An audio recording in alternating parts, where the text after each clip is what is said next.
ब्रह्मादिभ्यो ब्रह्मविद्या संप्रदाय कर्तृभ्यो ऋषिभ्यो नमो गुरुभ्यः सर्वोपप्लवरिहित प्रज्ञानघन प्रत्यगर्थो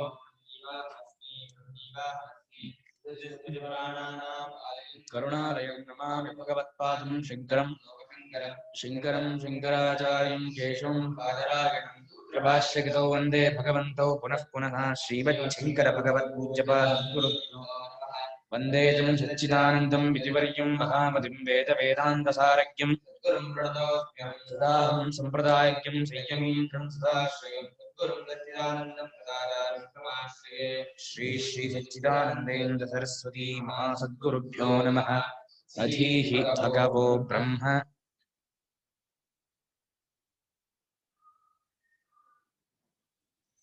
ನನ್ನೆ ಪೀಠಿಕೆ ಓದ್ಬೇಕಾದ್ರೆ ಒಂದು ವಾಕ್ಯ ಬಂದಿತ್ತು. ಭಗವದ್ಗೀತೆ ಎಂಬುದನ್ನ ಸ್ವಾಮಿಗಳವರು ಅಮೃತ ಪುಷ್ಕರಣಿ ಅಂತ ಹೋಲಿಕೆ ಕೊಟ್ಟಿದ್ದಾರೆ. ಅಮೃತವಾದ ಪುಷ್ಕರಣಿ ಅಂತ. ಅದಕ್ಕೆ ಶಂಕರಾಚಾರ್ಯ ಭಾಷ್ಯವನ್ನ ಸ್ಫಟಿಕ ಸೋಪಾನ ಅಂತ, ಆ ಪುಷ್ಕರಣಿಗೆ 4 ಕಡೆಯಲ್ಲೂ ಕಟ್ಟಿದ ಸ್ಫಟಿಕ ಸೋಪಾನದಂತಿದೆ ಅಂತ ಹೇಳಿ ಒಂದು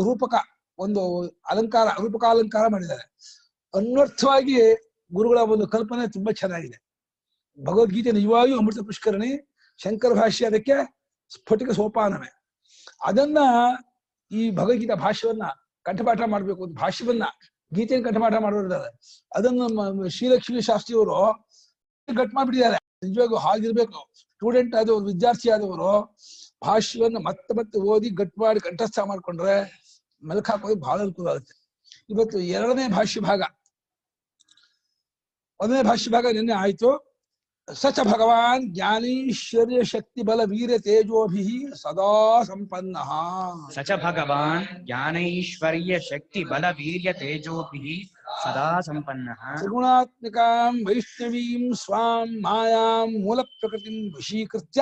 ತ್ರಿಗುಣಾತ್ಮಿಕಾಂ ವೈಷ್ಣವೀಂ ಸ್ವಾಂ ಮಾಯಾಂ ಮೂಲ ಪ್ರಕೃತಿಂ ವಶೀಕೃತ್ಯ.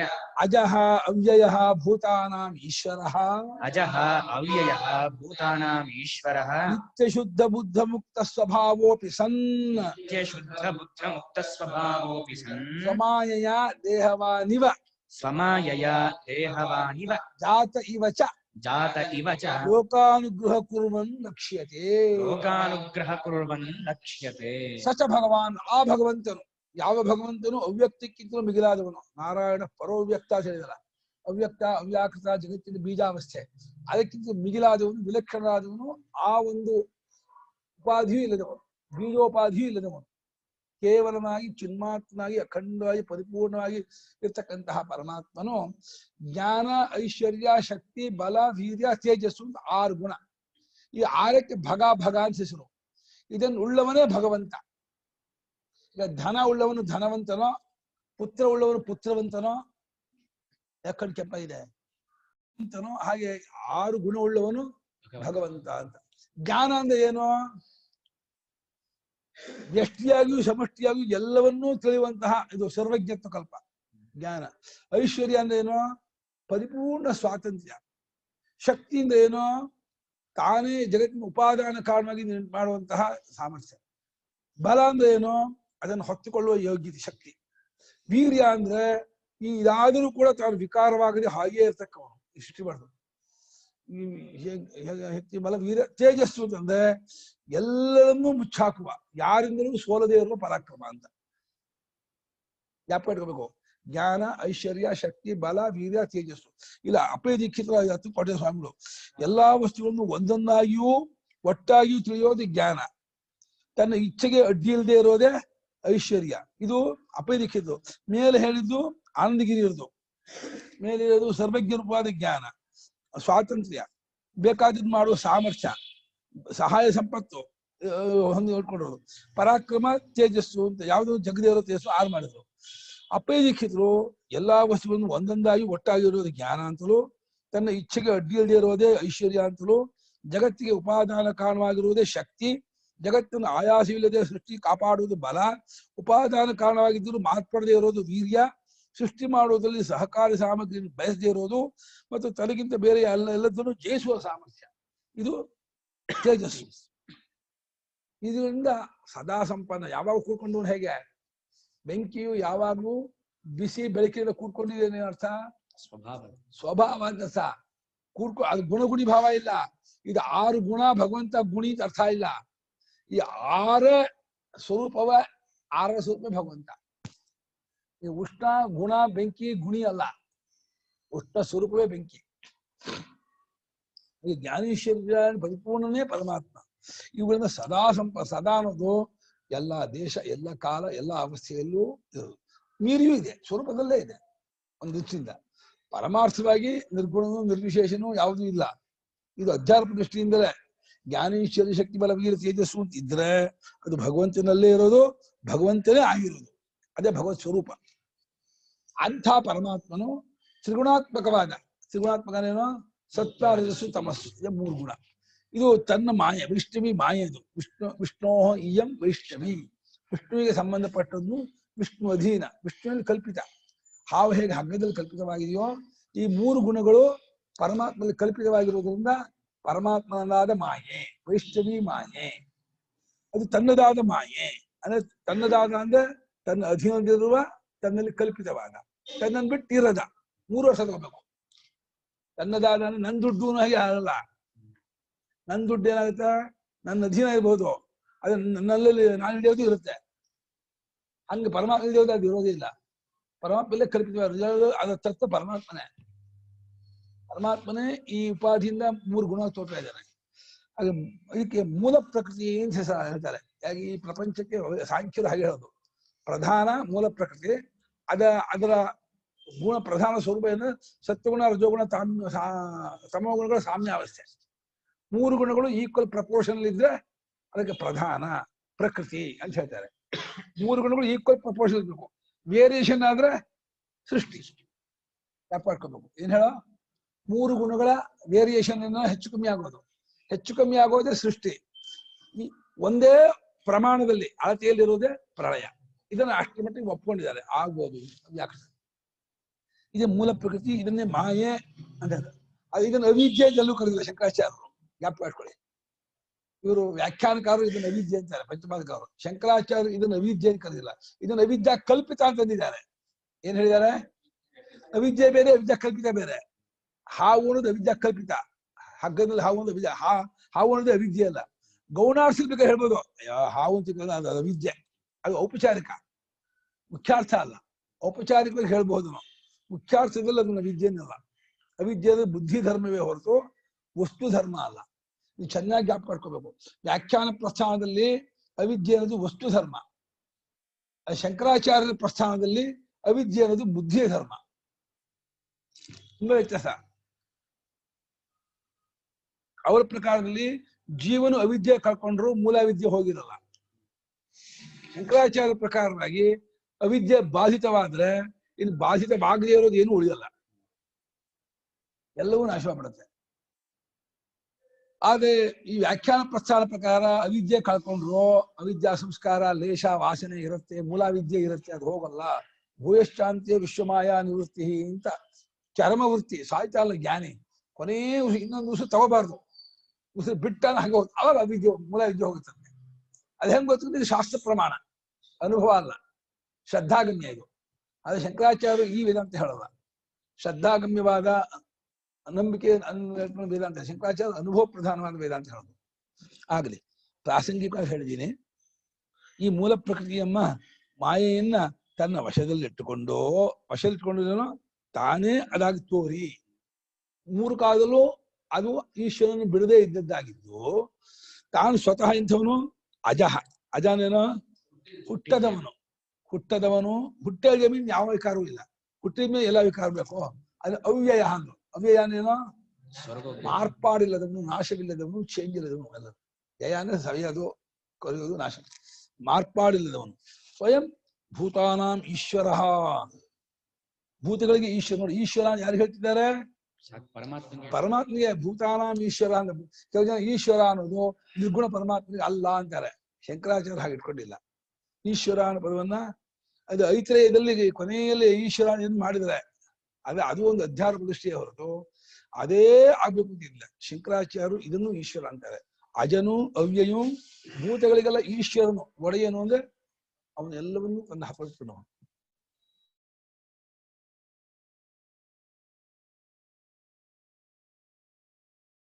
ಅಂಟ್ಕೊಳ್ಳೋದವನು ಅಂತ. ನಿತ್ಯ ಬುದ್ಧ ಅಂದ್ರೇನೋ ಚೈತನ್ಯ ಜ್ಞಪ್ತಿ ಸ್ವರೂಪನು ಅಂತ. ನಿತ್ಯ ಮುಕ್ತ ಅಂದ್ರೇನೋ ಯಾವ ಬಂಧನವಿಲ್ಲ, ಪರತಂತ್ರವಿಲ್ಲ ಅಂತ ಅರ್ಥ. ಪರತಂತ್ರವಿಲ್ಲದವನು ಮತ್ತು ಜಡವಲ್ಲದವನು ಮತ್ತು ಸಂಘವಿಲ್ಲದವನು. ಬುದ್ಧ ಅನ್ನೋ ಶಬ್ದ ಅರಿವು ಗುಣ ಅಲ್ಲ, ಜಡತ್ವವಿಲ್ಲ, ಅಚೇತನತ್ವವಿಲ್ಲ, ಪರತಂತ್ರವಿಲ್ಲ, ಮತ್ತೆ ಸಂಘವಿಲ್ಲ. ಸಂಘವಾದ ಅಂಟು ಬಂದ್ರೆ ಅಶುದ್ಧ ಆಗ್ಬಿಡುತ್ತೆ. ಏನೇ ಮೈಗೆ ಸಗಣಿ ಅಮೇಜ ಅಂಟ್ಬಿಟ್ರೆ ಅಶುದ್ಧ ಆಗ್ಬಿಡುತ್ತೆ. ಅದಕ್ಕೇನು ಅಂಟಲ್ಲ, ನಿತ್ಯ ಶುದ್ಧ. ಆಕಾಶಕ್ಕೆ ಹೇಗೆ ಅವನ ಕಾರ್ಯವಾದ ಆಕಾಶಕ್ಕೆ ಏನು ಉಂಟಲ್ಲ, ಯಾವನ ಕಾರ್ಯ? ಪರಮಾತ್ಮನ ಕಾರ್ಯ, ಎಫೆಕ್ಟು. ಆಕಾಶವೇ ಏನು ಅಂಟಿಸ್ಕೊಳ್ಳುವಂತೆ, ಆಕಾಶಕ್ಕೂ ಕಾರಣ ಆಗಿರುವಂತಹ ಪರಮಾತ್ಮ ಏನು ಅಂಟಿಸ್ಕೊಳ್ತಾನೆ? ಆಕಾಶವನ್ನು ಅಬ್ಜೆಕ್ಟ್ ಮಾಡ್ಕೊಂಡು ಬೆಳಗುತ್ತಿರುವಂತಹ ಚೈತನ್ಯ ಸ್ವರೂಪನಾದ ಪರಮಾತ್ಮನು ಏನನ್ನು ಅಂಟಿಸ್ಕೊಳ್ಳಲ್ಲ. ನಿತ್ಯ ಶುದ್ಧನು, ನಿತ್ಯ ಬುದ್ಧನು, ನಿತ್ಯ ಮುಕ್ತನು. ಹಾಗಿದ್ದವನಾಗಿದ್ದರೂ ಅಪಿ ಸನ್, ಹಾಗಿದ್ದವನಾಗಿದ್ದರೂ ತನ್ನ ಮಾಯೆಯಿಂದನೇನೋ ಇದೆ ವೈಷ್ಣವಿ ಮಾಯೆ, ತ್ರಿಗುಣಾತ್ಮಕವಾದ ಮಾಯೆ, ಸತ್ವಗುಣ ರಜೋಗುಣ ತಮೋಗುಣಗಳೆಂಬ ಗುಣಗಳ ಅದೇ ಮಾಯೆ. ಮಾಯಾ, ಪ್ರಕೃತಿ, ಅವ್ಯಾಕೃತ, ಅವ್ಯಕ್ತ ಎಲ್ಲ ಒಂದೇ ಅರ್ಥ. ಅದನ್ನ ತನ್ನದಾದ ಮಾಯೆ, ಅದರಿಂದ ಮಾಯಾ ತೃತೀಯ, ಆ ಮಾಯಾ ನಿಮಿತ್ತದಿಂದ, ನಿಮಿತ್ತಾರ್ಥ ತೃತೀಯ. ದೇಹವುಳ್ಳವನಂತೆ, ದೇಹವಾನಿವ ಅಂದ್ರು ಶಂಕರಾಚಾರ್ಯರು. ಯಾರೋ? ಕೃಷ್ಣ ಪರಮಾತ್ಮ ದೇಹವುಳ್ಳವನಂತೆ ತೋರ್ತಾ ಇದ್ದಾನೆ. ಅವನಿಗೆ ಗೊತ್ತು ಏನಂತ, ಈ ದೇಹ ಮಾಯಾ ಶೇಷ ಮಯಾ ಸೃಷ್ಟ ಯನ್ಮಾಂ ಪಶ್ಯಸಿ ನಾರದ ಸರ್ವಭೂತ ಗುಣೈರ್ಯುಕ್ತಂ ಮೈವಂ ಮಾಂ ಜ್ಞಾತುಂ ಅರ್ಹಸಿ. ಎಲ್ಲಿ ಹೇಳಿದ್ದು? ವಿಶ್ವರೂಪಧರೋ ನಾರಾಯಣ ನಾರದ ಮುವಾಚ. ವಿಶ್ವರೂಪದ ಅವನು ನಾರದ ಮಹರ್ಷಿ, ದೇವರ್ಷಿ, ಅವನು ಮಹಾಭಕ್ತಾಗ್ರೇಸರ. ನಾರಾಯಣಗೂ ತಪಸ್ ಮಾಡಿ, ನಾರಾಯಣ ನಮಗೂ ತಪಸ್ ಮಾಡಿದಾಗ ನೀನು ನೋಡ್ಬೇಕು ಅಂತ ಆಸೆ ಇದೆ ಅಂದಾಗ ನಿಂತ್ಕೊಂಡ್ಬಿಟ್ಟ ನಾರಾಯಣ. ಯಾವ ರೀತಿ ನೋಡ್ಬೇಕು ಅಂದ? ವಿಶ್ವರೂಪ ಧರ್ಮಾಗಿ ತೋರ್ಬೇಕು ನೀನು ಅಂತ ಅರ್ಜುನಿಗೆ ಹೇಗೆ ತೋರಿಸಿ ಆ ರೀತಿ ನಿಂತ್ಕೊಂಡ. ಆವಾಗ ನಾರಾಯಣ ಉಪದೇಶ ಮಾಡ್ತಿದ್ದೆ ನಾರದನಿಗೆ, ಹೇ ನಾರದ, ಇದು ನನ್ನ ಮಾಯಾ ರೂಪ ಕಣಪ್ಪ. ಈ ವಿಶ್ವರೂಪ ಧರ್ಮಾಗಿ ನಾನು ನಿಂತಿದ್ದೀನಲ್ಲ, ಮಾಯಾ ಶೇಷ ಮಯಾ ಸುತ್ತ ಯನ್ಮಾಂ ಪಶ್ಯಸಿ, ಎನ್ನ ನೋಡ್ತೇವೆ. ನಾರಾಯಣ ನೋಡ್ಬಿಟ್ಟೆ, ಕಂಡುಬಿಟ್ಟೆ ಅಂತಂದ್ರೆ ನಾನು ಹೀಗಿರುವನು ಮಾತ್ರ ಅನ್ಕೋಬೇಡ. ಮೈವಮ್ಮಾಂ ಜ್ಞಾತುಂ ಅರ್ಹಸಿ. ಏವಂ ವಿಶ್ವರೂಪಧರ್ಮರೂಪೇಣ ಪರಮಾತ್ಮ ವರ್ತತೆ ಇತಿ ಮಾ ಜಾನೀಹಿ. ಹಾಗೆ ತಿಳ್ಕೋಬೇಡ ಅನ್ಕೋಲ್ಲ. ಹಾಗೆ ದೇಹವುಳ್ಳವನಂತೆ ಮತ್ತು ಜಾತ ಇವಚ, ಹುಟ್ಟೇ ಇಲ್ಲಂತೆ. ಇದು ಭಗವಂತ ಹೇಳ್ಕೊಂಡಿದ್ದಾನೆ ಗೀತೆಯಲ್ಲಿ. ಎಲ್ಲೇ? ಅಜೋಪಿ ಸನ್ ಅವ್ಯಯಾತ್ಮ ಭೂತಾನಾಂ ಈಶ್ವರೋಪಿ ಸನ್. ಆ ಶ್ಲೋಕ ಮನಸ್ಸಿಟ್ಕೊಂಡು ಬರ್ತಾರೆ ಶಂಕರಾಚಾರ್ಯರು. 4ನೇ ಅಧ್ಯಾಯದಲ್ಲಿ ಭಗವಂತ ಈ ರೀತಿ ಅಪ್ಪಣೆ ಕೊಡಿಸಿದ್ದಾನೆ. ಆ ಅಪ್ಪಣೆಯನ್ನ ಭಾಷ್ಯಕಾರ ತಲೆ ತಂದ್ಕೊಂಡು ಈ ವಾಕ್ಯ ಬೈತಾ ಇದ್ದಾರೆ. ಅಜೋಪಿ ಸನ್ ಅವ್ಯಯಾತ್ಮ, ಅಜಃ ಅವ್ಯಯ, ಭೂತಾನಾಂ ಈಶ್ವರ, ಅಜೋಪಿ ಸನ್ ಅವ್ಯಯಾತ್ಮ ಭೂತಾನಾಂ ಈಶ್ವರೋಪಿ ಸನ್. ಅದೇ 3 ಅಷ್ಟು ಇದೆ ನೋಡು. ಪ್ರಕೃತಿ ಸ್ವಾಂ ಅಧಿಷ್ಠಾಯ ಸಂಭವಾಮಿ ಆತ್ಮಮಾಯ ಇತ್ಯುಕ್ತೆ ಸಂಭವಾಮಿ ವಾ ಇತ್ಯರ್ಥಃ. ಮಾಯಾ ಸಂಭವಾಮಿ ಇತ್ಯುಕ್ತೆ ಪರಮಾರ್ಥತಃ ನಾಹಂ ಜಾತಃ.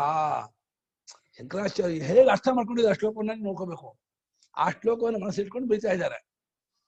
4ನೇ ಅಧ್ಯಾಯದ ಇಲ್ಲೇ ಅರ್ಜುನ ಪ್ರಶ್ನೆ ಮಾಡ್ಲಪ್ಪ, ಅಪರಂಭವತು ಜನ್ಮ ಕಥಮೇತ. ನಾನು ಹೇಳಿದ ವಿವಸ್ವನಿಗೆ ಈ ಯೋಗವನ್ನ ಅಂದಲ್ಲ, ನಾನು ಹೆಂಗ್ ತಿಳ್ಕೊಳ್ಳಿ? ಮೊನ್ನೆ ನೀನು ಹುಟ್ಟಿದವನು, ವಿವಸ್ವಂತ ಅನಾದಿಕಾಲಿದ್ದಾನೆ. ಹಂಗೆ ಅಯ್ಯೋ ಅರ್ಜುನ, ಬಹು ನಿಮೇ ವ್ಯತೀತ ಜನ್ಮ ನಿಜವಾದ ಅರ್ಜುನ. ಅಜೋಪಿ ಸನ್ನವ್ಯಯಾತ್ಮ. ಏನ್ ಭಗವಂತನ ಮಾತು ಅಂದ್ರೆ, ಅದನ್ನು ಇಟ್ಕೊಂಡು ಭಗವಂತ ಭಾಷ್ಯಗಳು ಬರೀತಾ ಇದ್ದಾರೆ. ಅಜನಾಗಿದ್ರು, ನಿತ್ಯ ಶುದ್ಧ ಮುಗ್ಧ ಮುಕ್ತ ಸ್ವಭಾವನಾಗಿದ್ದು, ಅವನು ತನ್ನ ಮಾಯಿಂದ ದೇಹವುಳ್ಳವನಂತೆ ಹುಟ್ಟಿದವನಂತೆ ತೋರ್ತಾ ಇದ್ದಾರೆ. ಲೋಕಾನುಗ್ರಹ ಕುರುವನ್ನಿವ ಆಟೋಮೆಟಿಕ್ ಬಂದೇ ಬರುತ್ತೆ. ಆ 2ಕ್ಕೆ ಇವಕಾರ ಹಾಕಿದ್ಮೇಲೆ ಇದಕ್ಕೆ ಯಾಕೆ ಇವಕಾರ ಇಲ್ಲ? ಲೋಕಾನುಗ್ರಹ ಕುರುವನ್ನಿವ, ಲೋಕಾನುಗ್ರಹ ಮಾಡ್ತಾ ಇದ್ದಾರೆ. ಲೋಕ ಅಂತ ಯಾರು ಒಪ್ಕೊಂಡಿದ್ದಾರೆ, ಜನ ಅಂತಿದ್ದಾರೆ, ಪ್ರಪಂಚ ಇದೆ ಅಂತ ಯಾರು ಅಂತಿದ್ದಾರೆ, ಅವ್ರ ಕಡೆಯಿಂದ ಪರಮಾತ್ಮ ಲೋಕಾನುಗ್ರಹ ಮಾಡ್ತಾನೆ ಅಂತ. ತನ್ನ ಕಡೆಯಿಂದ ಮಾಡಿದವನಂತೆ ಅವನಿಂದ ಅವನೇ ಹೇಳ್ಕೊಂಡ. ನಾನು ನೋಡಪ್ಪ, ತ್ರಿಶು ಲೋಕೇಶು ಕಿಂಚನ ನಮೇ ಪಾರ್ಥಾಸ್ತಿ ಕರ್ತವ್ಯಂ ಅಲ್ಲ ಹೇಗೆ ಪರಿಚಯ ವರ್ತೇ ವೇಚ ಕರ್ಮಣಿ ಕರ್ಮಣಿ ವರ್ತೇ ಏವ ಜ್ಞಾನ ಅವಾಪ್ತವ್ಯಂ ಆಪ್ತವ್ಯಂ ಕಿಮಪಿ ನಾಸ್ತಿ ತಥಾಪಿ ಕರ್ಮಣಿ ವರ್ತೇ ಇವ ಇಚ್ಚಿದೆ ವರ್ತತೆ ಇವ ನಮ್ಮ ಕಡೆಯಿಂದ ವರ್ತೆ ಅವನ ಕಡೆನೇ ಇರುವ ಹಾಗೆ ಲೋಕಾನುಗ್ರಹವನ್ನು ಮಾಡುತ್ತಿರುವಂತೆ ತೋರ್ತಾ ಇದ್ದಾನೆ ಪರಮಾತ್ಮನು ಆ ರೀತಿ ಕಾಣ್ತಾ ಇದ್ದಾನೆ ಅಂತ. ಇದು ಭಾಷ್ಯಕಾರರು ಅನುಭವ ಶಾಸ್ತ್ರವನ್ನು ಹೊಂದಿಸ್ಕೊಂಡು ಬರೆದಂತಹ ವಾಕ್ಯ ಇದು. ಅನುಭವ ದೃಷ್ಟಿಯಿಂದ ಪರಮಾತ್ಮ ಹೀಗಿದ್ದಾನೆ, ಶಾಸ್ತ್ರ ದೃಷ್ಟಿಯಿಂದ ಅವನ ಅವತಾರ ರಾಮಾಯಣ ಮಾಡಿದಾಗ ಒಪ್ಕೊಂಡಿದ್ದಾರೆ. ವ್ಯವಹಾರ ದೃಷ್ಟಿಯಿಂದ ಶಾಸ್ತ್ರ ದೃಷ್ಟಿಯಿಂದ ಏನ್ ಹೇಳಿದಾಗ ಯಾರು ಅಲ್ಲಿ ಬರೋದಿಲ್ಲ. ಅನುಭವ ದೃಷ್ಟಿಯಿಂದ ಇನ್ನೊಂದು ಶಾಸ್ತ್ರವೂ ಇದೆಯಲ್ಲ, ಅನುಭವವನ್ನು ಹೇಳೋ ಶಾಸ್ತ್ರ, ಅದರ ದೃಷ್ಟಿಯಿಂದ ಪರಮಾರ್ಥವನ್ನು ಹೇಳ್ತಾರೆ. ಇವಾಗ ಸ್ವಪ್ರಯೋಜನಾಭಾವೇಪಿ ಸ್ವಪ್ರಯೋಜನ ಅಭಾವೇಪಿ ಭೂತಾನುಜಿಘೃಕ್ಷಯ ವೈದಿಕಂ ಧರ್ಮದ್ವಯಂ ಅರ್ಜುನಾಯ ಶೋಕಮೋಹ ಮಹೋದಧೌ ನಿಮಗ್ನಾಯ ಉಪದಿದೇಶ ಸ್ವಪ್ರಯೋಜನಾಭಾವೇಪಿ ಕೇನ ಲೋಕಾನುಗ್ರಹಕರಣೇನ ಪರಮಾತ್ಮನಃ ಕಿಂ ಪ್ರಯೋಜನಂ किमर्थं तेन कार्यं इदानीं सर्वानपि अहं स्वधर्मे स्थापयामि तेषां स्वधर्मे स्थापनेन तेषां यद् उत्तमलोकप्राप्तिः भवति तद् दर्शयिष्यामि तर्हि भवतः किं भवति तेन ಲೋಕಾನುಗ್ರಹ ಮಾಡ್ತೀನಿ ಹಿಂದೆ ಎಲ್ಲರಿಗೂ ಸ್ವಧರ್ಮವನ್ನು ಇರಿಸ್ತೀನಿ ಹಿಂದೆ ಎಲ್ಲರಿಗೂ ಉತ್ತಮವಾದ ಮಾರ್ಗ ತೋರಿಸ್ಕೊಟ್ಟು ಉತ್ತಮ ಲೋಕ ಪ್ರಾಪ್ತಿ ಉತ್ತಮ ಜನ್ಮ ತೋರಿಸ್ಕೊಡ್ತೀನಿ ಹಿಂದೆ ಅದ್ರ ನಿನಗೇನು ನನಗೇನು ಇಲ್ಲ ಮತ್ತೆ ಯಾಕೆ ಮಾಡ್ತೀಯಾ ಕಾರುಣ್ಯ ಇದೆ ಅವನಿಗೆ ಪರಮಾತ್ಮ ಸ್ವರೂಪದ ಸಕ್ಕರೆ ಕಲ್ ಸಕ್ಕರೆಯಲ್ಲಿ ಹೇಗೆ ಸಿಹಿ ಇದೆಯೋ ಪರಮಾತ್ಮ ಸ್ವರೂಪದಲ್ಲಿ ಕಾರುಣ್ಯ ಇದೆ ಕಾರುಣ್ಯ ಗುಣ ಅಲ್ಲ ಪರಮಾತ್ಮನಿಗೆ ಸ್ವಭಾವ ಕಲ್ ಸಕ್ಕರೆಗೆ ಸಿಹಿ ಗುಣ ಅನ್ನ ಕಲ್ ಸಕ್ಕರೆ ಹೆಂಗಿರುತ್ತೆ ನೋಡಿದೀನ ಕೆಂಪು ಸಕ್ಕರೆ ಸಕ್ಕರೆ ಅದು ನೋಡಿದ್ಯಾ ಕೆಂಪು ಕಲ್ ಸಕ್ಕರೆ ಅದು ಹೇಗಿರುತ್ತೆ ಹುಳಿ ಅಲ್ವಾ ಖಾರ ಸೀಟ ತುಂಬಾ ಸೀಟ ಇರುತ್ತೆ ಜೇನುತುಪ್ಪ ಸೀಟ ಇರುತ್ತೆ ಹಂಗೆ ಪರಮಾತ್ಮನಿಗೆ ಕಾರುಣ್ಯ ಅನ್ನೋದು ಸ್ವರೂಪ, ಅದು ಪರಮಾತ್ಮ ಗುಣ ಅಲ್ಲ ಅದು. ಹಾಗಾಗಿ ಸ್ವಪ್ರಯೋಜನ ಅಭಾವ, ತನಗೆ ಜನರಿಗೆ ಸನ್ಮಾರ್ಗವನ್ನು ತೋರಿಸೋದಿಂದಲಾಗಲಿ ಜನರಿಗೆ ಇಷ್ಟಾರ್ಥವನ್ನ ಕೊಡುವಂತ ವೇದವನ್ನು ಸೃಷ್ಟಿ ಮಾಡುವುದರಲ್ಲಿ ತನಗೇನು ಆಗ್ಬೇಕಾದ್ರೆ ತನಗೇನು ಆಗೋದೂ ಇಲ್ಲ. ಹಾಗಾಗಿ ನಿತ್ಯ ಶುದ್ಧ ಬುದ್ಧ ಮುಕ್ತ ಸ್ವಭಾವದ ಮೇಲೆ ಹೇಳಿದ್ದಾರೆ. ನಿತ್ಯ ಶುದ್ಧ ಬುದ್ಧ ಮುಕ್ತ ಸ್ವಭಾವದವನಿಗೆ ಯಾರಿಗೆ ಏನ್ ಮಾಡೋದ್ರಿಂದ ಏನ್ ವಿಷಯ ಅರ್ಥ ಆಗುತ್ತೆ, ಮಾಡದೇ ಇದ್ರೆ ಏನ್ ಕೊರತೆ ಆಗುತ್ತೆ ಅವನಿಗೆ. ಯಾರು ಏನ್ ಮಾಡಿದ್ರು ಏನ್ ಹೇಳಿದ್ರು ಹೆಚ್ಚುಗಾರಿಕೆ ಇಲ್ಲ, ಮಾಡಿದ್ರು ಕೊರತೆ ಅಲ್ಲ. ಆದ್ರೂ ಕೂಡ ಅವನಿಗೆ ಒಂದು ಸ್ವಾಭಾವಿಕ ಅಜ್ಞರನ್ನು ಕಂಡು ಪ್ರೇಮ ಇದೆ. ಹೇಗೆ ತಾಯಿಗೆ ದಡ್ಡ ಮಗು ಕಂಡ್ರೆ ಪ್ರೇಮ ಜಾಸ್ತಿಯೋ, ಬುದ್ಧಿವಂತ ಮಕ್ಕಳು 4-5 ಜನ ಇದ್ದು ಒಬ್ಬ ದಡ್ಡ ಆದ್ರೆ ಅವರ ತಾಯಿ ಅಟೆನ್ಷನ್ ಎಲ್ಲ ದಡ್ಡ ಮಗು ಮೇಲೆ ಇರುತ್ತೆ. ಹೇಗಾದ್ರು ಇವನು ಉದ್ಧಾರ ಆಗಲಿ, ಇವನಿಗೆ ಚೆನ್ನಾಗಿರ್ಲಿ, ಇವನು ಸುಖವಾಗಿ ಬಾಳ್ಲಿ ಅಂತ ಹೇಳಿ ಫುಲ್ ಅಟೆನ್ಷನ್ ತಾಯಿ ಅವಳನ್ನೇ ಕೊಡ್ತಾಳೆ. ಹಾಗೆ ಭಗವಂತನಿಗೆ ಜನರ ಮೇಲೆಲ್ಲರ ಮೇಲೂ ಒಂದು ಪ್ರೇಮ ಇದೆ. ನಾವೆಲ್ಲರೂ ಅವನ ಮಕ್ಕಳು. ಶೃಣ್ವಂತು ವಿಶ್ವೇ ಅಮೃತಸ್ಯ ಕಸ್ಯ ಅಮೃತಸ್ಯ ಪರಮಾತ್ಮನಃ ಪುತ್ರಾಃ ವಯಂ ಸಹ ಅಸ್ಮಾಕಂ ಪಿತಾ ಇತ್ಯತಃ ತಸ್ಯ ಕಿಂ ಭವತಿ ಅಸ್ಮಾಸು ವಿಷಯೇ ಕಾರುಣ್ಯಂ ವರ್ತತೆ ಇವ ಸಹಜತೆಯ ಕಾರುಣ್ಯಂ ವರ್ತತೆ ತಸ್ಯ ಇತ್ಯತಃ ಪರಮಾತ್ಮ ಕಿಂ ಕರೋತಿ ಸ್ವಸ್ಯ ಪ್ರಯೋಜನ ಅಭಾವೇಪಿ, ತನಗೆ ಏನೂ ಪ್ರಯೋಜನವಿಲ್ಲದೆ ಹೋದರೂ ಭೂತಾನು ಜಿಘೃಕ್ಷಯ.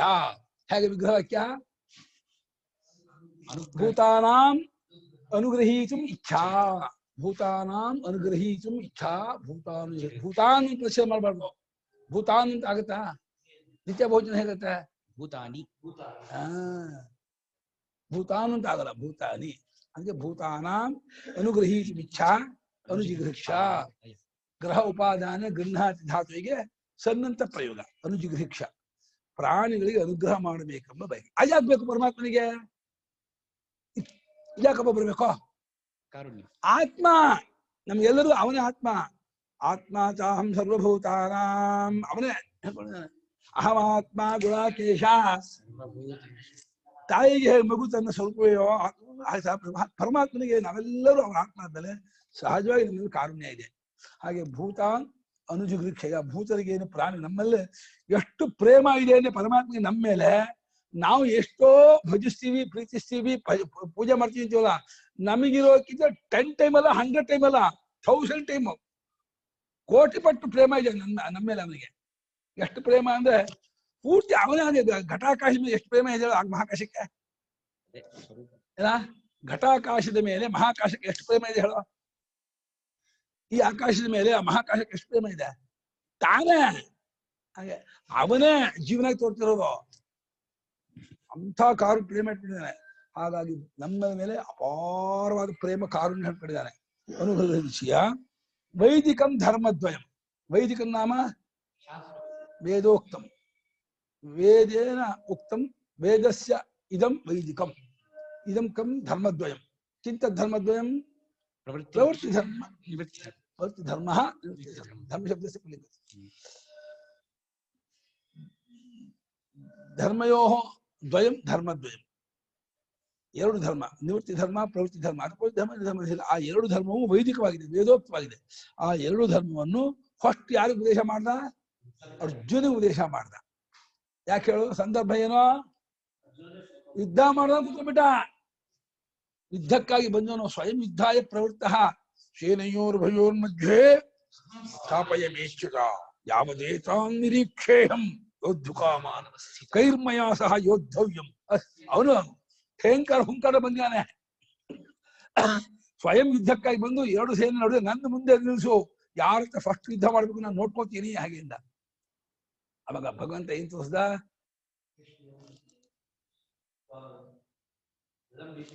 ಅಲ್ಲ ಅದೊಂದು ಬಹಳ ಇಂಪಾರ್ಟೆಂಟ್ ಒಂದು ಮುಖ್ಯವಾದ ಪದ ಇದೆ.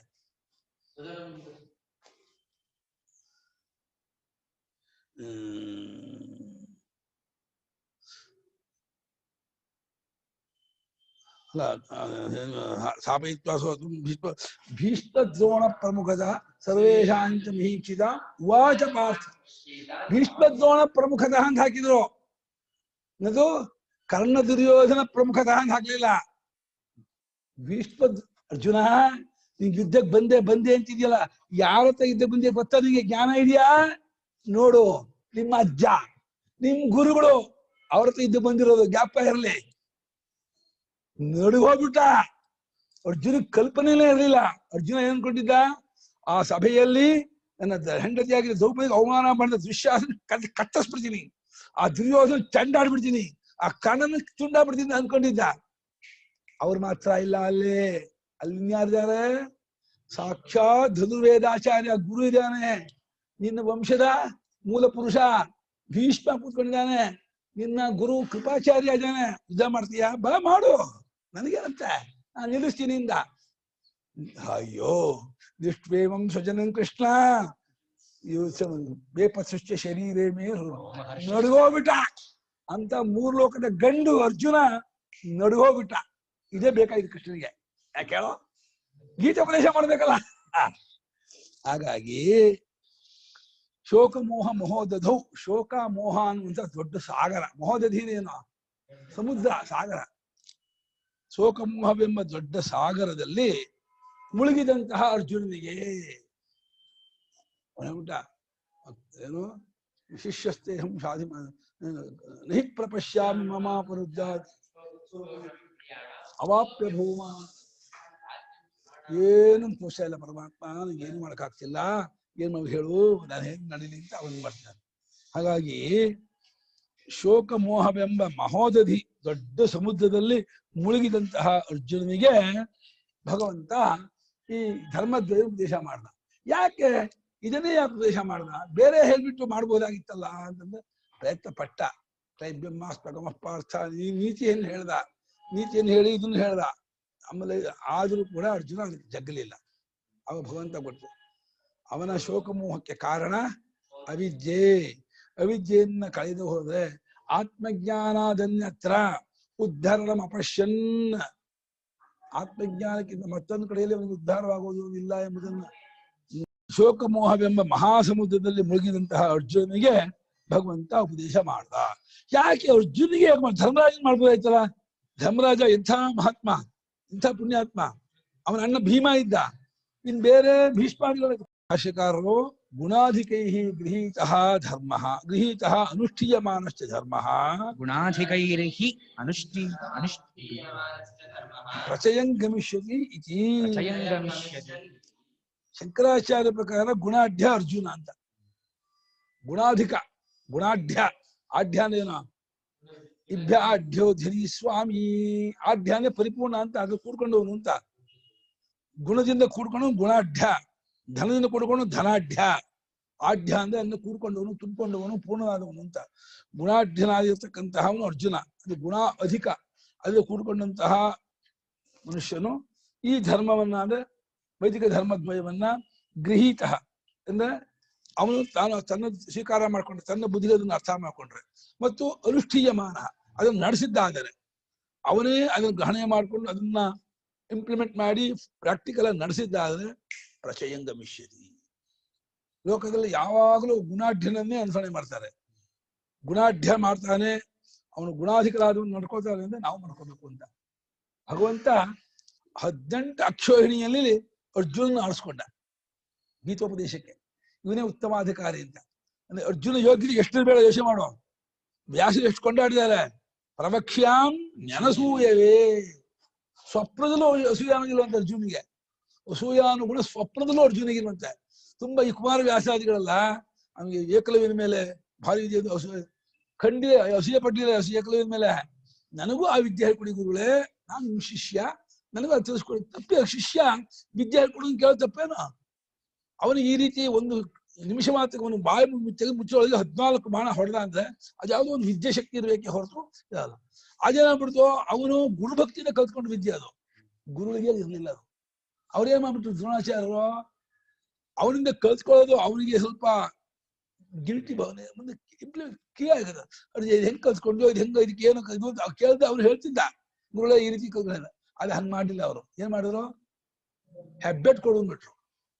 ಮತ್ತೆ ಅದನ್ನ ಯಾರಾದ್ರೂ ಒಪ್ಕೊಳ್ಳೋನ್ಸತ್ತೆ.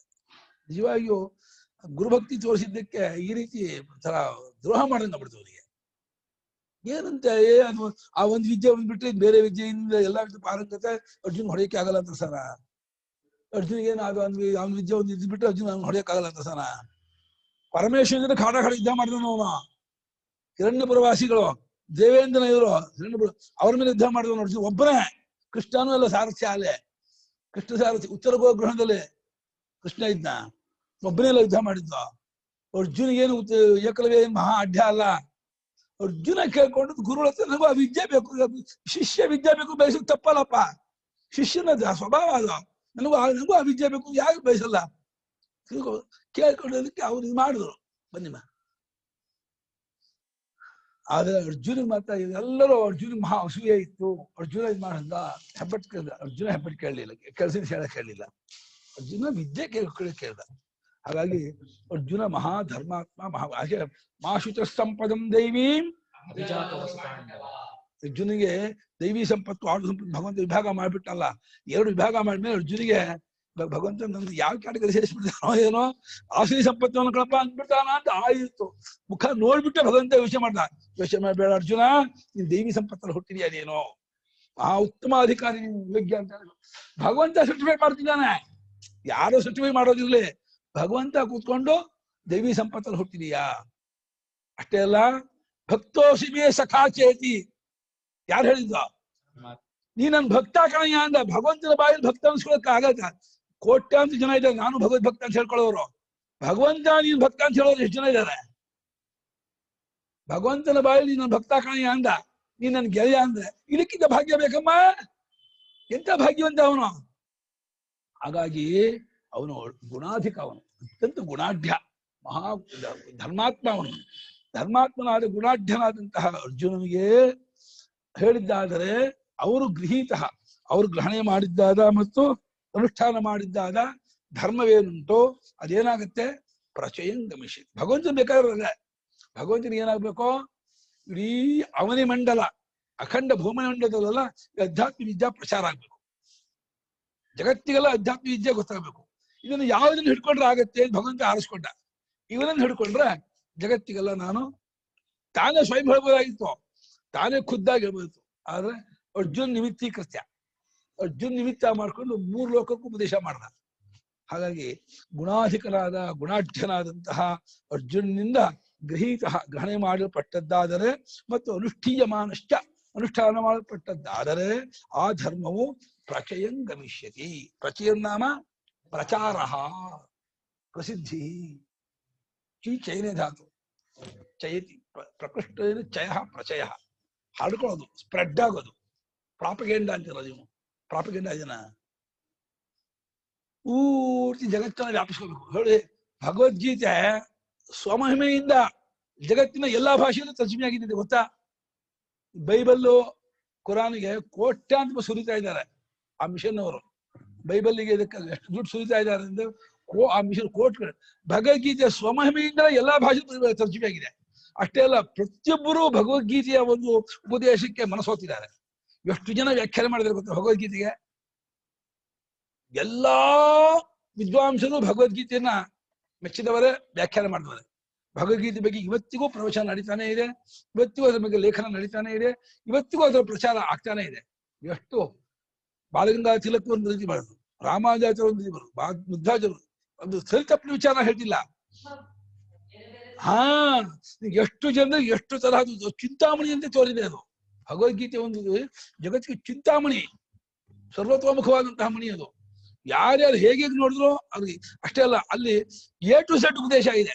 ಚಿಕ್ಕ ಮಗುವಿನಿಂದ ಹಿಡಿದು ಮಹಾ ಪಂಡಿತವರೆಗೂ ಇರ್ತಕ್ಕ ಎಲ್ರಿಗೂ ಉಪದೇಶ ಇದೆ ಅಲ್ಲಿ.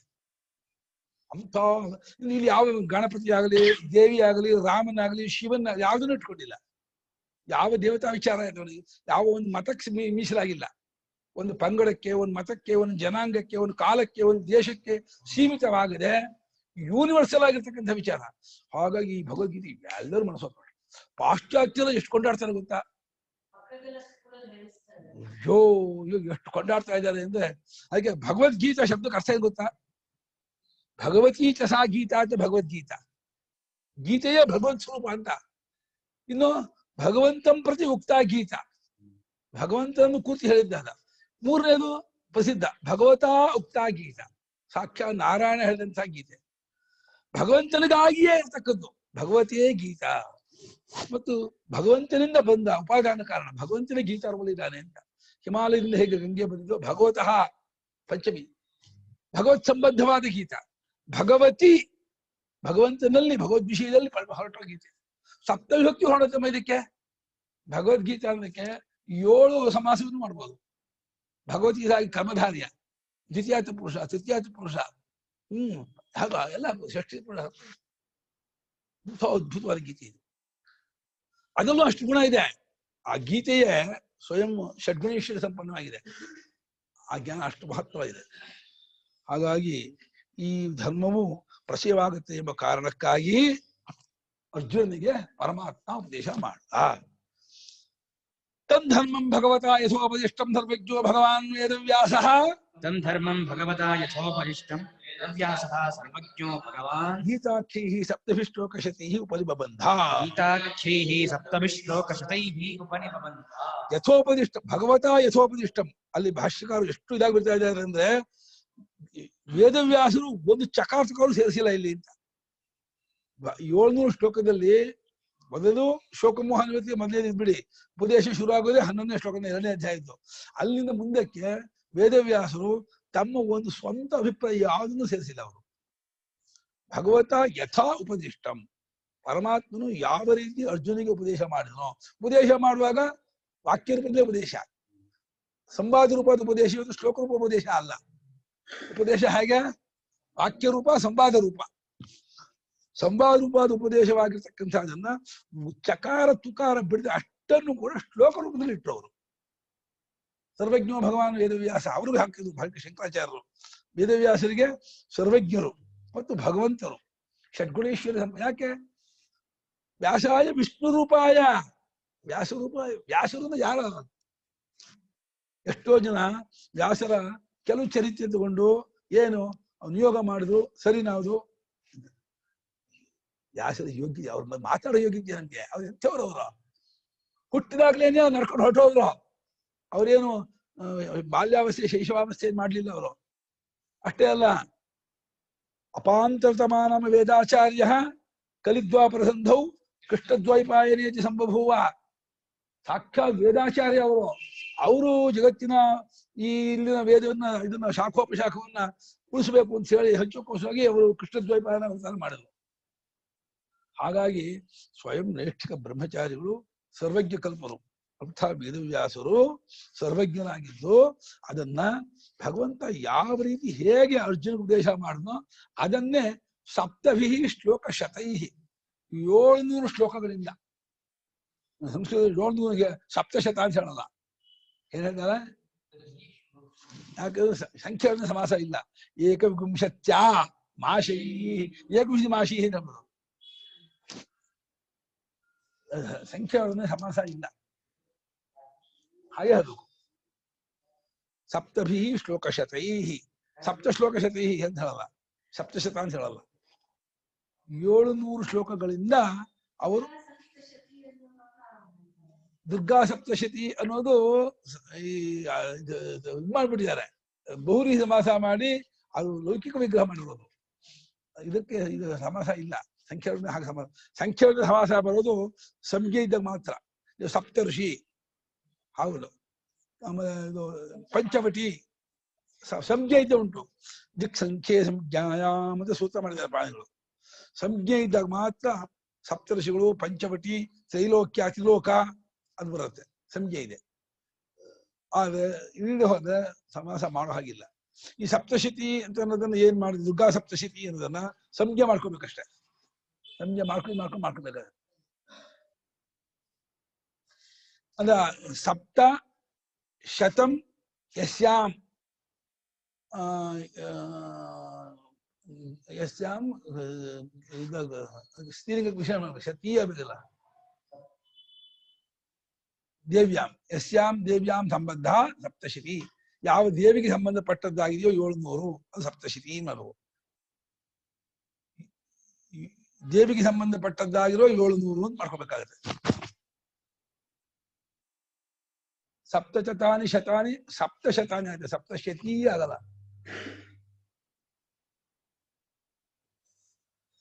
ಹಾಗಾಗಿ ಗೀತಾಖ್ಯೈ ಸಪ್ತಭಿ ಶ್ಲೋಕಶತೈ. ಗೀತಾ ಎಂಬ ಹೆಸರಿನ 700 ಶ್ಲೋಕಗಳಿಂದ ಉಪನಿಬಂಧ. ಹೇಗೆ ಸಮಾಸ ರೂಪ ಬಧ ಬಂಧನೆ ಧಾತು, ಉಪ ನೀ 2 ಉಪಸರ್ಗ. ಬಬಂಧ ಯಾವ ರೂಪ? ಲಿಟ್ಟು.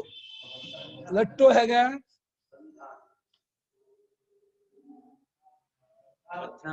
ಬದ್ಧಾತಿ. ಯಾವ ಗಣ? 9ನೇ ಗಣ ಕ್ರಾದಿ. ಬದ್ಧಾತಿ ಲಟ್ಟು, ಬಬಂಧ ಲಿಟ್ಟು, ಉಪನಿ ಬಬಂಧ ರಚನೆ ಮಾಡಿದ್ರು ಅಂತ ಅರ್ಥ. ಕಟ್ಟಾಗಿದ್ರು ಅಂದ್ರೆ ಉಪನಿ ಬಬಂಧ ಅಂತ ರಚನೆ ಮಾಡಿದ್ರು ಅರ್ಥ ಭಾಷೆಗೆ ಬಳಸಿದ್ದಾರೆ. 700 ಶ್ಲೋಕಗಳಿಂದ ಆ ಭಗವಂತ ಉಪದೇಶ ಮಾಡಿದ್ದನ್ನ ಗೀತಾ ಎಂಬ ಹೆಸರಿನಿಂದ ಗೀತಾಖ್ಯೈ, ಒಂದೊಂದು ಗೀತೆ. ಅದಕ್ಕೆ ಭಾಷ್ಯಕಾರರು ಪ್ರಸ್ಥಾನ ಎಲ್ಲೂ ಕೂಡ ಗೀತಾ ಸೂಕ್ತಂ, ಗೀತಾನಾಂ, ಗೀತಾಭಿ ಹಾಗಿದ್ದರು ಏಕವಚನ ಪ್ರಯೋಗ ಮಾಡಿಲ್ಲ. ಗೀತಾಯಾಮ್ ಇಲ್ಲ. ಈ ಇದ್ರಲ್ಲಿ ಮಾತ್ರ ಪ್ರಯೋಗ ಮಾಡಿದ್ದಾರೆ. ಈಶಾವಾಸ್ಯಗಳು ಮಾಡಿದ್ದಾರೆ. ಅದನ್ನ ಸ್ವಾಮಿಗಳು ಇದು ಶಂಕರಾಚಾರ್ಯ ಈ ರೀತಿಯಲ್ಲಿ ಪ್ರಯೋಗ ಮಾಡಿಲ್ಲ. ಅದರಿಂದ ಇದು ಶಂಕರಾಚಾರ್ಯ ಹೌದು ಅಲ್ವೋ ಅಂತ ಅನುಮಾನ ಆಗತ್ತೆ. ಯಾಕಂದ್ರೆ ಅಲ್ಲಿ ಕಾರಣಶೈಲಿ ವಿಚಾರ ಬಂದಿದೆಯಲ್ಲ, ಕಾರಣಶೈಲಿ ಪ್ರಷೇಧ, ಇದು ಯಾರೋ ಬೇರೆಯವರು ಶಂಕರಾಚಾರ್ಯ ಸೇರಿಸಿರ್ಬೇಕು ಅಂತ ಮಾಡಿದ್ದಾರೆ. ಅಲ್ಲಿ ಗೀತಾನಾಂ ಮುಖ್ಯ ಧರ್ಮಾಣ ಅಂತ ಅಂದಿದೆ. ಗೀತಾನಾಂ ಅದಲ್ಲ, ಗೀತಾನಾಂ ಅದು ಬಹುಚನ ಆಯ್ತು. ಒಂದು ಏಕವಚನ ಪ್ರಯೋಗವೂ ಇದೆ ಅಲ್ಲಿ. ಒಂದು ಏಕವಚನ ಪ್ರಯೋಗ ಈಶಾನ್ಯ ಪ್ರಯೋಗ.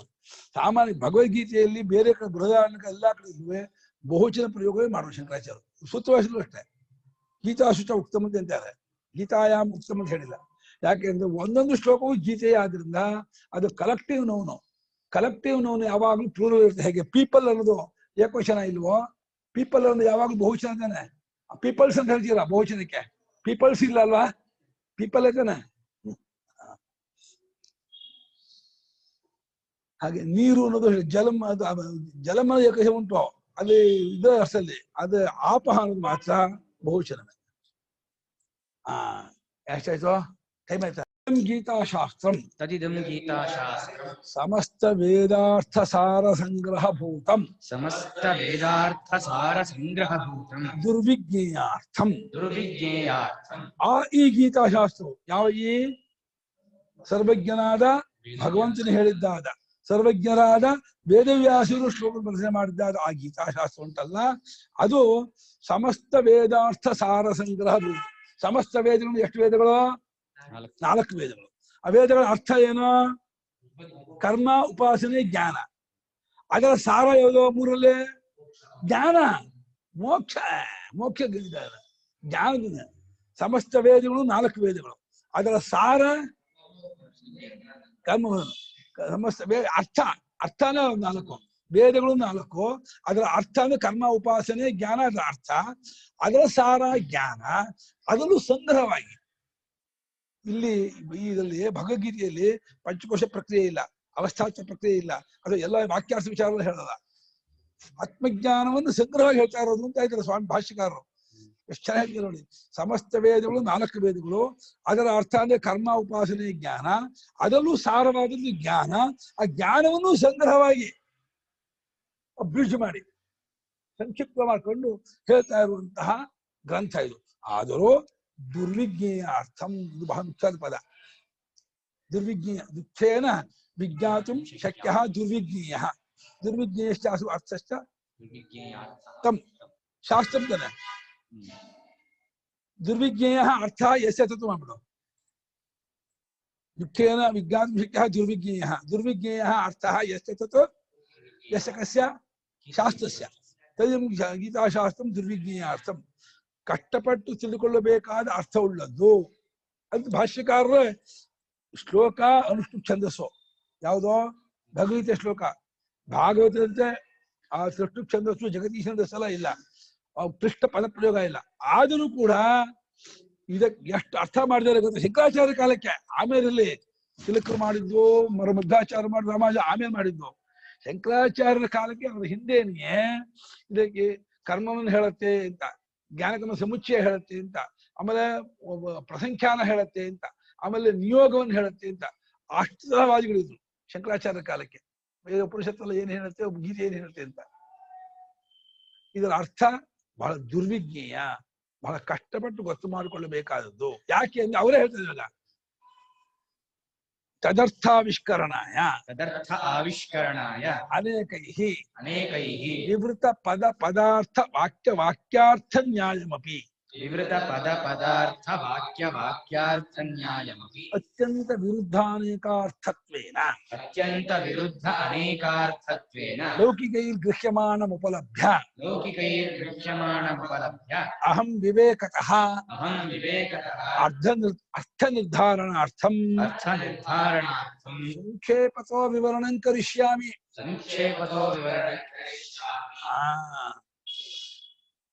ತದರ್ಥ ತೇಷಾಂ ಅಥ ತಾಸಾಂ ಗೀತಾನಾಂ ತಾಸಾಂ ಅರ್ಥಃ, ಅರ್ಥೋ ನಾಮ ವಿಷಯ. ಆ ಗೀತೆಯಲ್ಲಿರ್ತಕ್ಕಂತಹ ವಿಷಯ ಏನು ಅಂತ ಹೇಳಿ ಅದನ್ನ ಆವಿಷ್ಕಾರ ಮಾಡೋದು, ಡಿಸ್ಕವರಿ ಮಾಡೋದು, ತೋರಿಸೋದು. ಅದರ ಅರ್ಥವನ್ನ ಏನ್ ಮಾಡ್ತಾರೆ ಅದಕ್ಕೆ ಇಂಗ್ಲಿಷ್ ಹೊರ ತೆಗೆಯೋದು, ಅದನ್ನ ಡಿಸ್ಪ್ಲೇ ಮಾಡೋದು. ಅದರ ಅರ್ಥವನ್ನು ಡಿಸ್ಪ್ಲೇ ಮಾಡಬೇಕು, ತೋರಿಸ್ಬೇಕಲ್ಲ. ಆ ಗೀತಾಶಾಸ್ತ್ರಾರ್ಥ ಏನು ಅದನ್ನು ಆವಿಷ್ಕಾರ ತೆಗೆದಕ್ಕೋಸ್ಕರವಾಗಿ ಒಬ್ಬರಲ್ಲ ಇಬ್ಬರು ಭರ್ತು ಪ್ರಪಂಚದ ಅಂತ ಒಬ್ರು ಇದ್ರು.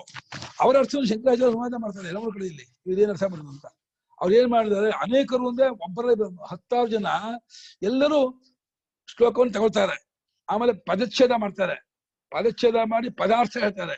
ಅನೇಕರು ವಿವೃತ ಪದ, ವಿವೃತ ನಾಮ ವಿಪರೀತ ಪದ, ವಿವರಣೆ ಮಾಡಿಕೊಂಡು ಪದಗಳನ್ನು ವಿವರಣೆ ಮಾಡಿ, ಪದಾರ್ಥವನ್ನು ವಿವರಣೆ ಮಾಡಿ, ಆ ವಿಷಯ ವಿವರಣೆ ಮಾಡಿ, ಆಮೇಲೆ ವಾಕ್ಯವನ್ನು ಹೇಳಿ, ವಾಕ್ಯ ಹೀಗಾಗುತ್ತೆ ಅಂತ ಹೇಳಿ ಅನ್ವಯ ತೋರಿಸಿ ಆ ವಾಕ್ಯಾರ್ಥವನ್ನು ಮಾಡಿದ್ರು ಕೂಡ ಏನಾಗಿದೆ ಅಂದ್ರೆ ಜನರು ಮಾತ್ರ ಅತ್ಯಂತ ವಿರುದ್ಧವಾಗಿ ಅನೇಕಾರ್ಥವಾಗಿ ತಿಳ್ಕೊಳ್ತಾ ಇದ್ದಾರೆ.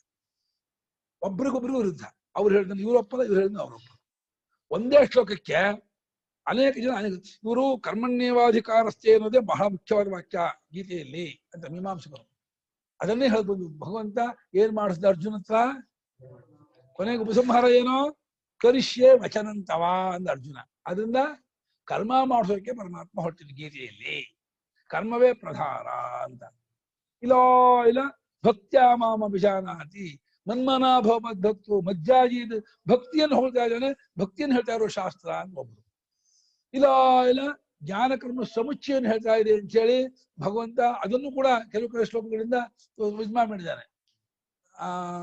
ಇದಾಗಲಿ ಹೋದ್ರೆ ಇದನ್ನ ಮಾಡು, ಇದಾಗಿ ಮಾಡುವಾಗ ಎಲ್ಲ ಸೇರಿಸ್ಕೋಬೇಕು ಅನ್ನೋ ಅರ್ಥ ಮಾಡಿದ್ದಾರೆ.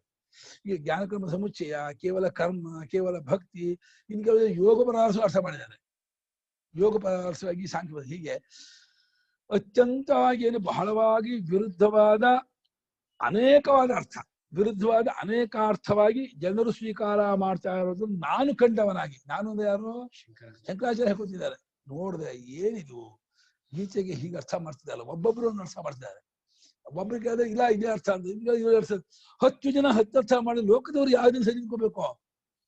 ಅವ್ರವ್ರು ಹೇಳುವಾಗ ಅದಕ್ಕೆ ಕರೆಕ್ಟ್ ಬೇರೆ ಅನ್ಸುತ್ತೆ. ಸಾಮಾನ್ಯ ಜನರಿಗೆ ಅದು ಈಗಿನ ಕಾಲದ ಸಂಸ್ಕೃತವೂ ಬೇರೆ ಒದೇ ಇದ್ದವರಿಗೆ ಅದು ವಾಕ್ಯಾರ್ಥ ಮಾಡೋದಕ್ಕೆ ಶ್ರುತಿಲಿಂಗ ವಾಕ್ಯ ಪ್ರಕರಣ ತಗೋಬೇಕು, ಉಪಕ್ರಮೋಪಸಂಹಾರ ನ್ಯಾಯ ತಗೋಬೇಕು.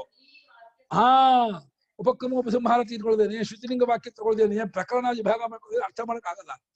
ಎಲ್ಲರೂ ಅದನ್ನು ತೋರಿಸ್ತಾರೆ. ಇಲ್ಲಿಂದ ಶುರು ಈ ಪ್ರಕರಣ ಹೀಗಾಗಿ ಅದನ್ನು ಮಾಡಿದ್ದಾರೆ. ಸ್ವಾಮಿಗಳು ಗೀತಾಶಾಸ್ತ್ರಾರ್ಥ ವಿವೇಕಾನಂದ ಪುಸ್ತಕದಲ್ಲಿ ಆರಂಭದಲ್ಲಿ ಅದನ್ನೇ ವಿಚಾರ ತಗೊಂಡು ಗೀತಾರ್ಥ ಏನು ಅಂತ ಚರ್ಚೆ ಮಾಡಿದೆ. ಎಲ್ಲರನ್ನೂ ಒಂದು ಇದಾಗಿಟ್ಟು ಶಂಕರಾಚಾರ್ಯನು ಒಬ್ಬರನ್ನ ಇಟ್ಟಿದ್ದಾರೆ ಸ್ವಾಮಿಗಳು. ಶಂಕರಾಚಾರ್ಯ ಫೈನಲ್ ಇಟ್ಟಿಲ್ಲ. ಶಂಕರಾಚಾರ್ಯ, ರಾಮಾನುಜರು, ವಲ್ಲಭಾಚಾರ್ಯರು, ಬುದ್ಧಾಚಾರ್ಯರು ಇವೆಲ್ಲ ಹೇಳ್ತಲ್ಲ ಯಾರು ಸರಿ ಯಾರು ತಪ್ಪು, ಹೇಗೆ ಏಕೆ ಸ್ವಾಮಿ ಅಷ್ಟನ್ನು ಇದು ಮಾಡಿದ್ದಾರೆ. ಅದು ಇದನ್ನು ತಿಳಿಸಿದ್ದಾರೆ ಸ್ವಾಮಿಗಳು. ಉಪಕ್ರಮೋಪಸಂಹಾರ ಇದನ್ನು ಇಟ್ಕೊಂಡ್ರೆ ಏನಾಗುತ್ತೆ? ಅವ್ರು ಹೇಳಿ ಈ ರೀತಿ ಉಪಕ್ರಮ ಅಂತ ಮಾಡಿದ್ರ ಧರ್ಮಕ್ಷೇತ್ರ ಕುರುಕ್ಷೇತ್ರ ಅಂತ ಅದು ಇದು ಧೃತರಾಷ್ಟ್ರ ಗೀತೆ ಆಗೈತೆ ಹೊರತು ಅರ್ಜುನ ಇದು ಭಗವದ್ಗೀತೆ ಆಗೋಲ್ಲ. ಅಲ್ಲಿನ ಶುರು ಮಾಡ್ಕೊಂಡ್ಬಿಟ್ರೆ ಯುದ್ಧಕ್ಕಾಗಿ ಕೂಡ್ಕೊಂಡಿದ್ದು ಶುರು ಮಾಡಿ ಯುದ್ಧದ ವಿಚಾರ ಹೇಳಿ ಬಂದಿದ್ದಾನೆ ಅಂತ ಅರ್ಥ ಮಾಡಕ್ಕಾಗುತ್ತೆ ಉಪಕ್ರಮದಿಂದ. ಏನೋ ತಮಾಷೆ ಮಾಡಿದ್ದಾರೆ ಸ್ವಾಮಿ, ತಮಾಷೆ ಅಂತ ನೋಡಿದ್ದಾರೆ ಸ್ವಾಮಿಗಳು. ಹಾಗಾಗಿ ಅತ್ಯಂತವಾಗಿ ಬಹಳವಾಗಿ ವಿರುದ್ಧವಾದ ಅನೇಕಾರ್ಥವಾಗಿ ಲೋಕದ ಜನರು ಸ್ವೀಕಾರ ಮಾಡುತ್ತಿರುವುದನ್ನು ನಾನು ಕಂಡವನಾಗಿ, ಶಂಕರಾಚಾರ್ಯನಾದ ನಾನು ಕಂಡವನಾಗಿ, ನಾನು ವಿವೇಕತಃ ಅಂದ್ರೆ ಯುಕ್ತಿ ಕೊಟ್ಟು ಅನುಭವ ತೋರಿಸಿ ಶ್ರುತಿ ತೋರಿಸು. ಇದು ವಿವೇಕಾದ ವಿಂಗಡ ಅಂತ ವಿಚಿರ್ ಪೃಥಕ್ ಭಾವೇ ಧಾತು ಇರ್ಬೇಕಮ್ಮ. ಅಂದ್ರೆ ಸ್ಪಷ್ಟವಾಗಿ ಕ್ಲಿಯರ್ ಆಗಿ ಇದು ಇದೇ ಮಿಥಮ್ಮ ಗೊತ್ತಾಗುವುದಕ್ಕೋಸ್ಕರವಾಗಿ ಅರ್ಥವನ್ನು ನಿರ್ಣಯ ಮಾಡುವುದಕ್ಕಾಗಿ ಸಂಕ್ಷೇಪವಾಗಿ ಬರೀತೀನಿ ಇದ್ದಾರೆ. ಇದನ್ನು ಏನ್ ಗೊತ್ತಾಗುತ್ತೆ? ಶಂಕರಾಚಾರ್ಯ ಹಿಂದೆ ಬಹಳ ವಿಸ್ತಾರವಾದ ಭಾಷ್ಯ ಇತ್ತು. ಭಕ್ತಿ ಪ್ರಪಂಚದ ವ್ಯಾಖ್ಯಾನ ಬರೆದ ಗೀತೆಗೆ ಬಹುಶಃ ಶಂಕರಾಚಾರ್ಯ 2ರಷ್ಟು ತುಂಬಾ ಬರೆದ್ಬಿಟ್ಟಿದ್ರು. ಅಷ್ಟೆಲ್ಲ ಬೇಕಿಲ್ಲ. ಅದೆಲ್ಲ ನಮಗೆ ಗೊತ್ತಿರೋದೆಲ್ಲ ಇಲ್ಲಿ ಬರೀಬೇಕಾಗಿಲ್ಲ. ಅಪ್ರಕೃತವಾದ ಶ್ಲೋಕ ಅರ್ಥ ಶ್ಲೋಕಕ್ಕೆ ಸೇರಿಸೋ ಅವಶ್ಯಕತೆ ಇಲ್ಲ. ಯಾವ ಶ್ಲೋಕಕ್ಕೆ ಎಷ್ಟು ಅರ್ಥ ಬೇಕೋ ಅಷ್ಟನ್ನು ಮಾತ್ರ ತೆಗೆದುಕೊಂಡು ಸಂಕ್ಷೇಪವಾದ ವಿವರಣವನ್ನ ನಾನು ಬರೀತೀನಿ ಅಂತ ಪ್ರತಿಜ್ಞೆ ಮಾಡ್ತಿದ್ದಾರೆ. ಅಂದ್ರೆ ಶಂಕರಾಚಾರ್ಯ ಬರೆಯೋದಕ್ಕೆ ಏನು ಕಾರಣ ಆಯ್ತು ಅಂತ. ಅವ್ರು ಬರೆಯೋದಕ್ಕೆ ಈ ಮುಂಚೆ ಸರಿಯಾಗಿ ಇದ್ದಿದ್ರೆ ಶಂಕರಾಚಾರ್ಯ ಭಾಷೆ ಬರೆಯೋ ಅವಶ್ಯಕತೆ ಇರಲಿಲ್ಲ. ಅದೇ ತಪ್ಪಿಕೊಂಡಿದ್ದಾರೆ, ಅನವಶ್ಯಕವಾಗಿ ಬೇರೆ ಇದನ್ನು ಬರೆದಿದ್ದಾರೆ. ಇದೆಲ್ಲೂ ತೆಗೆದು ಹಾಕ್ಬೇಕು, ಸರಿಯಾದ ಅರ್ಥ ತೋರಿಸ್ಬೇಕು, ಅನವಶ್ಯಕ ಅರ್ಥ ತೆಗಿಬೇಕು, ಯುಕ್ತಿ ಶ್ರುತಿಗೂ ಹೊಂದಿಸ್ಬೇಕು. ಇದನ್ನ ಯುಕ್ತಿಗೂ ಹೊಂದಿಸ್ಬೇಕು, ಶ್ರುತಿಗೂ ಹೊಂದಿಸ್ಬೇಕು. ವಾಕ್ಯಾರ್ಥವನ್ನ ಶ್ರುತಿ ಹೊಂದಿಸೋದು ಬೇರೆ ಅಲ್ಲ, ಅನುಭವಕ್ಕೆ ಹೊಂದಿಸೋದು ಬೇರೆ ಅಲ್ಲ. ಈ ರೀತಿ ತೋರಿಸ್ಕೊಡ್ತೀನಿ ಅಂತ ಹೇಳಿ ಶಂಕರಾಚಾರ್ಯರು ಅದಕ್ಕೋಸ್ಕರ ನಾನು ವಿವೇಕವಾಗಿ ವಿಂಗಡವಾಗಿ ಇದರ ಅರ್ಥ ನಿರ್ಧಾರಣೆ ಮಾಡೋಕ್ಕೋಸ್ಕರವಾಗಿ ಒಂದು ವಿವರಣೆ ಮಾಡ್ತೀನಿ. ಶಂಕರಾಚಾರ್ಯರು ತಮ್ಮ ವ್ಯಾಖ್ಯಾನಕ್ಕೆ ವಿವರಣೆ ತಿಳಿಸಿಕೊಟ್ಕೊಂಡಿದ್ದಾರೆ. ನಂತರ ಬಂದವರು ಅದನ್ನು ಭಾಷ್ಯ ಅಂತ ಇದು ಮಾಡಿದರು. ಭಾಷ್ಯಕ್ಕೆ ಲಕ್ಷಣ ಸ್ವಾಮಿ ಅನೇಕ ಸಲ ಹೇಳಿದ್ದೀನಿ ಭಾಷೆಗೆ ಲಕ್ಷಣವನ್ನ. ಎಲ್ಲ ಬರ್ಕೊಂಡಿದ್ದಾರೆ. ಹೌದಪ್ಪ ಅದನ್ನೇ ಅದ್ ತೆಗೆದು ನೋಡು, ಇಲ್ಲೆಲ್ಲ ಇದೆಯಾ ಬರ್ದಿದ್ಯಾ ಅಂತ. ಮೂಲಸ್ಥಂ ಪದಮಾದಾಯ ಸೂತ್ರಸ್ಥಂ ಪದಮಾದಾಯ ಮೂಲೈಃ ಸೂತ್ರಾನುಸಾರಿಭಿಃ ಸ್ವಪದಾನಿ ಚ ವರ್ಣ್ಯಂತೆ ಭಾಷ್ಯಂ ಭಾಷ್ಯವಿದು ವಿದು. ಮೂಲದ ಪದ ತಗೋಬೇಕು, ಅದಕ್ಕೆ ತಮ್ಮ ಪದವನ್ನು ಹಾಕಬೇಕು, ಆಮೇಲೆ ಅದರ ಅಭಿಪ್ರಾಯ ಏನು ತೋರಿಸ್ಬೇಕು, ಆಮೇಲೆ ಯುಕ್ತಿ ಅನುಭವಕ್ಕೆ ಹೊಂದಿಸ್ಕೊಡ್ಬೇಕು. ಅದನ್ನ ಈ ರೀತಿ ಮಾಡೋದು ಭಾಷ್ಯದ ಲಕ್ಷಣ ಅಂತ. ಮೂಲಸ್ಥಂ ಪದಮಾದಾಯ ಮೂಲೈಃ ಅಥವಾ ಸೂತ್ರೈ ಮೂಲಾನುಸಾರಿಭಿಃ ಸ್ವಪದಾನಿ ಚ ವರ್ಣ್ಯಂತೆ. ಸ್ವಪದ ವರ್ಣನೆ ಮಾಡುವಾಗ ಶ್ರುತಿ ಯುಕ್ತಿ ಅನುಭವ ಕೊಟ್ಟು ವರ್ಣನೆ ಮಾಡಬೇಕು. ಈ ರೀತಿ ಯಾವ್ದು ವರ್ಣನೆ ಮಾಡುವ ಗ್ರಂಥವೋ ಅದಕ್ಕೆ ಭಾಷ್ಯ ಎಂಬುದಾಗಿ ಪ್ರಾಚೀನರು ಶ್ಲೋಕ ಮಾಡಿದ್ದಾರೆ. ಶಂಕರಾಚಾರ್ಯರು ಅದು ಪೂರ್ತಿ ಅನ್ವರ್ಥವಾಗಿದೆ. ಯಾವ ಅದಕ್ಕೆ ಸ್ವಾಮಿಗಳು ಎಲ್ಲ ಒಂದು ಪದ ಒಂದು ಶ್ಲೋಕದಲ್ಲಿ ಪೂರ್ವಾರ್ಧವೇ ಇಲ್ಲ, ಯಾವುದೋ ಒಂದು ಇದಕ್ಕೆ ಬಿಟ್ಟೋಗಿದೆ ಅಂತ ಹೇಳಿ. ಎಲ್ಲೇ 6:31 6ನೇ ಅಧ್ಯಾಯದ 31ನೇ ಶ್ಲೋಕಕ್ಕೆ ಪೂರ್ವಾರ್ಧಕ್ಕೆ ವ್ಯಾಖ್ಯಾನವೇ ಇಲ್ಲ. ನಾನು ಇದು ಸರ್ವಭೂತ ಸ್ಥಿತಂ ಸರ್ವೇಷು ಬ್ರಹ್ಮಾದಿ ಸಮಬಲವಂತೇಷು ಭೂತೇಷು ಸ್ಥಿತಂ ಭೂತೇಷು ವಿದ್ಯಮಾವರ್ತಮಾನಂ ಮಾಂ ನಾರಾಯಣಂ ಯಹ ಸನ್ಯಾಸಿ ಭಜತೆ ಸೇವತೆ ಏಕತ್ವಮಾಸ್ಥಿತಃ ಜೀವ ಬ್ರಹ್ಮೈಕ್ಯಮಾಶ್ರಿತಃ ಸನ್ ಇತ್ಯರ್ಥಃ ಇದು ಭಾಷ್ಯಂ ಭವೇತ್ ಭಾತಿ. ಅಷ್ಟು ಬಿಟ್ಟೋಗ್ಬಿಟ್ಟಿದೆ.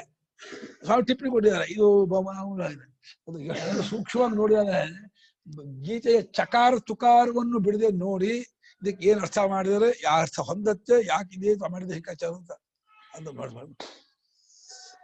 ತಸ್ಯಾಸಿಗಿದೆ ಸಾಕಲ್ವಾ, ದೊಡ್ಡ ಪ್ಯಾರ ಅದು, ಮಧ್ಯ ನಿಂತು ಬಿಡುತ್ತೆ. ಇದನ್ನು ಓದೋಣ. ಪರಮಾಚಿಂತಾಮಣಿ ಇವತ್ತು ಅನುಪಮ ನಾನು